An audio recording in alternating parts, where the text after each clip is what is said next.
Hi, BrainWise friends. Before we dive into today's episode, which is going to be around the art and science of effective communication or dialogue, I wanted to share a quick update with you. For the next several weeks, we're going to try something a little bit different to make our content into smaller segments that we'll release throughout the week. So what you're about to watch is segment 1 of 3. And over the next several weeks, we're going to be releasing our content in the same way. Segment 1 on Monday, segment 2 on Tuesday, and segment 3 on Wednesday. We'll want you to continue listening to all 3 segments as you go throughout your week, because you'll get the full context and detail of the content we're talking about. But we believe this is a more BrainWise way of delivering this vital information to all of our BrainWise friends and listeners.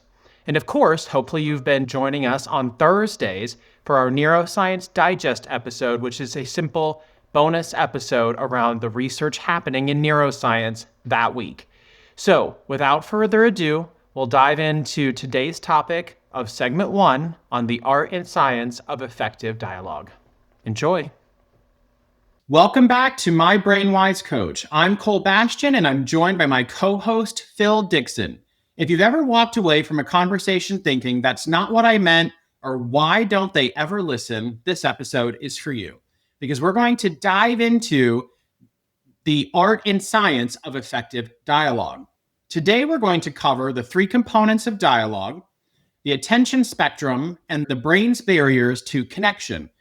But Phil, take us a couple clicks further into those 3 particular bullet points, the 3 core components of dialogue, the attention spectrum, and barriers to connection. What are some expected outcomes our listeners might receive from listening to those 3 topics? First of all, there are skills that you can develop in each of those areas. How do we ask questions? We can actually get better at it.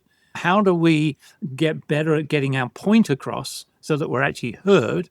And that's all about tonality and brevity. And then how can we become better listeners?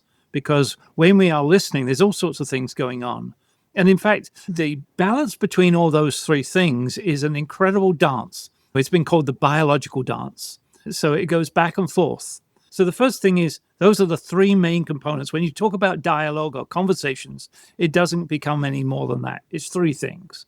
And I think people think that there's a lot to going on in dialogue. No, it's just those 3 things. So that's point number 1. And if you can become better at each of those, then you're going to find your life is just generally better, whether you're a leader or you're at home. The second thing is the attention spectrum. Is the first part about listening is, are you paying attention? Sorry to be so simple and blunt, but that's really what it is. And then the third part we're going to go into is, what's getting in the way of being an effective listener or an effective speaker or whatever? Because we've talked a lot about the non-conscious. There's a lot of it going on in the non-conscious, which is actually going to get in your way. So the point of today is to improve your effectiveness in understanding what the 3 parts of dialogue are about, but particularly we're going to focus in how can you become a better listener.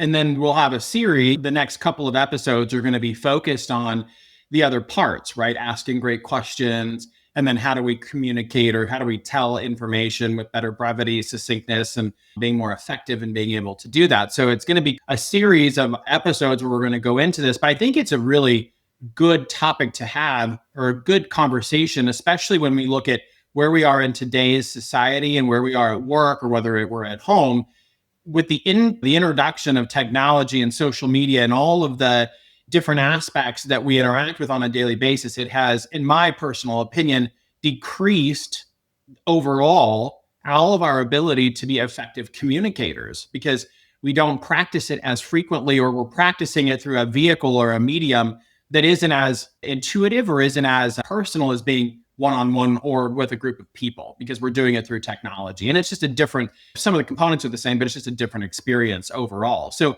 why don't we dive into and talk about the 3 components of effective dialogue? And why don't we talk a little bit first on where people stumble in effective dialogue, whether it's in asking, telling, listening, and then we can go into what are some tidbits they can take out of that so that they don't stumble along that journey. Let's start off with asking. We've talked very quickly. We'll go through this It sets it up for the next couple of episodes. But asking questions, if you ask, so let's you and I play for a moment, right? Sure. I'm going to see whether I can find out where you went. I'm going to use closed-ended questions to start with, and then I'm going to ask open-ended questions, and we'll do a comparison. And I've got an objective in my mind, but I won't tell you. Did you go on vacation last year?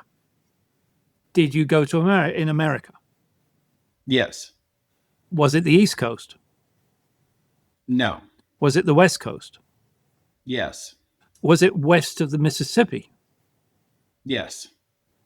All right. Now I can keep going down. Those are closed-ended questions that I'm driven by yes, no. Closed-ended questions can also mean when, where did you go, and things like that. Monosyllabic answers tend to be, Right. and I could get there, but it takes a long time. It takes a lot of effort on behalf of the questioner to get to an end result. And it's never very rich. Let's try again. Okay. All right. How was your holiday last year? It was really nice. We had a good time. Where'd you go? We went to Maui, Hawaii. Wow. What did you like most about Maui? It was for our honeymoon, and we spent time together by ourselves as a couple and enjoyed the beauty and wonder of God's creation. And specifically, there were several activities, but one was the road to Hana. And that's, for those who are unfamiliar, you're driving on this real narrow side of road on the side of a mountain through the jungle of Hawaii. And it was just absolutely breathtaking. And there also was limited cell phone reception. And so it really forced Joey and I to spend one-on-one time together because we couldn't communicate with the outside world.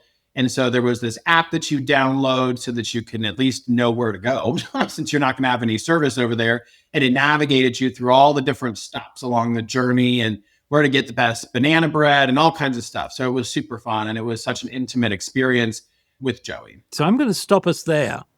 So first of all, I want to point out how much richer the second set of questions were than the first. It's a lot easier to get to the richness of conversation by asking open-ended questions. Now, you gave me a long answer there, which is great. And I have a choice. I can either keep listening and ask you more questions, or I can tell you something. Right? So what's more useful to the conversation? Me asking you more depth or me telling you something? Probably getting more depth. And I think it promotes relatability. It promotes connection between two people. If you think about the part that kind of dawned on me, Phil, between the first set of questions that you asked and the second, where you did closed versus open-ended, is that the first was a bit more cold and stoic in nature. And the second was warmer, it was more intense. And if you were listening with intention of understanding where I'm coming from, it's creating relatability, it's creating a connection that we wouldn't have had on the front end of the questions. Yeah. So I can now go into, I'm listening, but I'm actually going to do a response and then a question. And so the response was, it sounds like that road to Hana was beautiful. I've been down there, but it's incredible. What else did you notice about that road? What was your favorite part of going on? What was your favorite part along that So journey? there's all sorts of what questions. There's all sorts of how questions. And those are the most powerful when you're starting to ask questions. And we will come back to this in our second episode. But I just wanted to illustrate how it's a dance between asking, telling, and listening. Yeah, no, I think it's really good. And I think when we think of some of the stumbling blocks that people have is when we go along this journey with our BrainWise friends, Phil, over the next several episodes, is when in communication, at least from my perspective, a very simple way of thinking of it is, are you coming to the conversation to be understood or to understand someone else's perspective? And you can have a balance of both, right? There can be a balance of both in a conversation. But if your intention when you go into a conversation, I'm going to specifically use with your spouse or your significant other, to simply be understood without understanding where they might be coming from, that could be where you're having a lot of stumbling blocks or barriers to successful dialogue. Because in a relationship, there's always three parts to every story or every experience: my experience, your experience, and then the truth, right? Or the reality of what happened. But if I only approach the dialogue from my own perspective versus seeking to understand where someone else is coming from, it's going to create some barriers between the two of us, which we're going to get into in the third part of today. But I just wanted to share that is a common stumbling block and it's not even always intentional, but it's in how we show up that I only really care about my perspective. I'm not all that interested in yours. And it's because of how we're asking questions or how we're showing up in the dialogue. And one of the things about listening that tends to happen is we're scared of silence. So if I'm listening to you and you pause, my natural inclination is to jump in. Now, I might give you a half a second, I might give you a second, but more likely, most people give you about a millisecond before they jump in. And you go, well, I wasn't done. I was just taking a breath. And so there's that whole process of being aware of when you are listening. If somebody takes a deep breath, let them take the deep breath. Because one of the things science knows, if I ask you a question and you come up with an answer, the first answer you're going to give me is the easy one, right? Mm-hmm.